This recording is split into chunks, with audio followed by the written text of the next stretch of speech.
A primeira questão fala sobre a vaporização. Aqui diz que ela pode ocorrer de três maneiras diferentes. Eu quero que você caracterize cada uma delas. São três. A número 2 diz para você diferenciar liquefação e condensação. Coloque pelo menos uma diferença nessa segunda questão. A número 3 é para que você escreva três substâncias que podem sofrer sublimação, seja do estado sólido para o gasoso ou então do gasoso para o sólido. Questão número 4.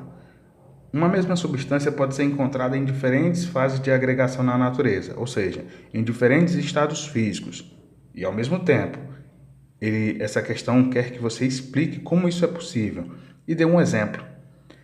A quinta questão tem um esquema bem prático mostrando os estados físicos da matéria e algumas setas em vermelho indicadas por números de 1, 2, 3 e 4. Na letra A, você vai identificar o nome de cada uma dessas mudanças. Fusão, solidificação. Você vai colocar todas elas aqui, essas quatro mudanças de estado. Na letra B, pede que você coloque, escreva qual é a mudança que não está representada no esquema. E na letra C, quais são aquelas em que há ganho de energia na forma de calor para que as substâncias mudem de estado, ou seja, aquelas que eu preciso aquecer, aquelas transformações que eu preciso aquecer para que ela possa ocorrer. Você vai indicar aqui ou com um número ou então com o próprio nome. Para a sexta questão, leve em consideração os gráficos de aquecimento das substâncias. Eis aqui um exemplo que vai servir muito para a resolução daquela questão. Nós temos aqui um gráfico de aquecimento. Na questão 6, nós temos um gráfico de resfriamento, mas isso não vai mudar em termos de explicação. Considere que a substância tem sua demonstração, seu comportamento demonstrado através de um gráfico que relaciona temperatura e tempo. À medida que o tempo vai passando, a temperatura vai se alterando. Se nós considerarmos esse primeiro ponto da curva, essa primeira parte da curva, nós podemos dizer que nessa região a substância se encontra apenas na fase sólida. Chegando nesse ponto, ela passa a fazer a sua transformação de estado, a sua mudança de estado. Logo aqui nós vamos encontrar ela em duas fases, na fase sólida e também na fase líquida. Dando prosseguimento, chega aqui a uma nova curva. A gente chama de curva essas linhas formadas pelo gráfico. Nessa parte aqui, a substância se encontra unicamente no estado líquido. E posteriormente, com a passagem do tempo e o fornecimento de energia na forma de calor, nós teremos aqui um outro patamar, semelhante ao primeiro. Esse patamar aqui indica que a substância está em dois estados físicos, nesse caso líquido e gasoso. E finalmente, a última parte do gráfico vai mostrar a substância apenas no estado gasoso. É bom lembrar que essas partes que a gente chama de patamar, não há alteração na temperatura para substâncias puras. A gente chama de patamar e nesses pontos em questão onde aparecem dois estados físicos, a temperatura não varia. E a questão 6 mostra bem isso. Nós temos o primeiro patamar e o segundo patamar. Repare que a substância começa com a temperatura alta e termina numa temperatura baixa.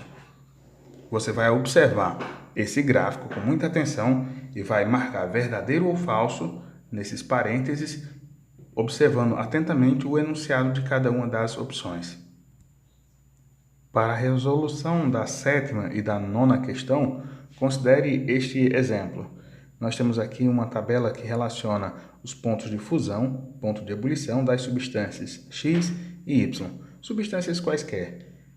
Observando a tabela, vamos observar aqui que a substância X possui um ponto de fusão de menos 80 graus Celsius e o ponto de ebulição 40 graus Celsius. A substância Y tem ponto de fusão 10 graus Celsius e ponto de ebulição 130 graus Celsius. Dada uma certa temperatura, por exemplo, vamos colocar aqui 50 graus Celsius, Essas substâncias vão se apresentar em quais estados físicos? Vamos observar com atenção. A substância X e a substância Y.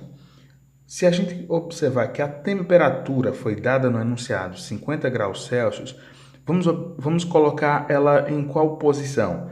Antes do ponto de fusão, entre o ponto de fusão e o ponto de ebulição, ou depois do ponto de ebulição? 50 graus Celsius fica melhor representado depois do ponto de ebulição, porque é maior do que 40 graus Celsius.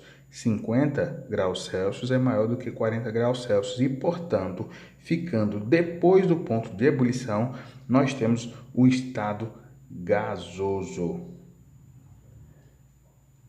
Já a substância Y, observe que os 50 graus Celsius fica melhor encaixado entre uma temperatura e outra, ou seja, na parte central.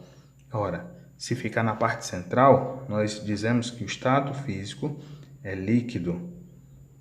Para ficar melhor de entender, observe esse esquema: sólido, líquido, gasoso. Nós temos as transformações de estado.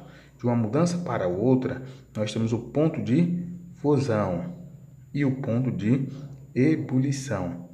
Se você colocar a temperatura em questão de cada uma delas, das substâncias, você deverá encaixar a temperatura dada no enunciado para que você possa observar com muita atenção qual é o estado físico. Olha, se a primeira substância tem ponto de fusão menos 80 e ponto de ebulição 40, 50 graus Celsius ficaria bem melhor depois do ponto de ebulição. Ou seja, 50 graus Celsius ficaria bem melhor aqui. Logo, depois do ponto de ebulição, nós temos qual estado? O estado gasoso. A sétima questão fala bem disso. Nós temos 4 substâncias, cada uma com seu ponto de fusão, ponto de ebulição, e é dada uma temperatura 25 graus Celsius. Veja onde essa temperatura se encaixaria melhor em cada uma das substâncias e analise qual estado físico, respectivamente, vai ser a resposta correta. E marque apenas uma.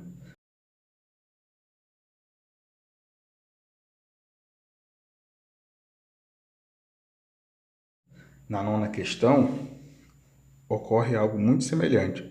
25 graus Celsius e você vai encaixar em uma dessas posições, ou antes do ponto de fusão, ou entre um e outro, ou depois do ponto de ebulição. E aí você discute qual é o estado físico de cada substância, marcando apenas uma opção correta. Finalmente, a 10ª questão, ela pede algo bem simples. Em qual fase de agregação encontram-se as nuvens? Cuidado, pesquise. E ao pesquisar, encontre uma explicação razoável para isso. Boa sorte!